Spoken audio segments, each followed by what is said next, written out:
ভাবুন, এমন একটা জেল যেখানে গেলে ধরে নেওয়া হতো এই মানুষটা আর কখনো নিজের বাড়িতে ফিরে যাবে না। এটাই ছিল আন্দামানের কালাপানি সেলুলার জেল।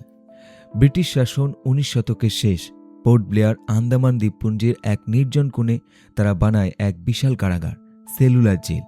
উদ্দেশ্য, ভারতের স্বাধীনতা সংগ্রামী আর রাজনৈতিক বন্দীদের মূল ভূখণ্ড থেকে অনেক দূরে, সমুদ্রের ওপারে, পুরো সমাজ থেকে আলাদা করে রাখা। তখন সমুদ্র পাড়ি দেওয়া মানেই কালাপানি। অনেকের চোখে সেটা ছিল ধর্ম আর সমাজ থেকে নির্বাসন। এই জেলটা ছিল একদম আলাদা। একটা কেন্দ্রীয় টাওয়ার থেকে 7টা লম্বা ডানা বেরিয়ে গেছে, প্রায় 700-র মতো ছোট ছোট সেল, প্রতিটা সেলে একজন করে বন্দী, যাতে কেউ কারোর সঙ্গে ঠিকমতো কথা বলতে না পারে। এখানে বন্দীদের ওপর চালানো হতো অমানবিক অত্যাচার।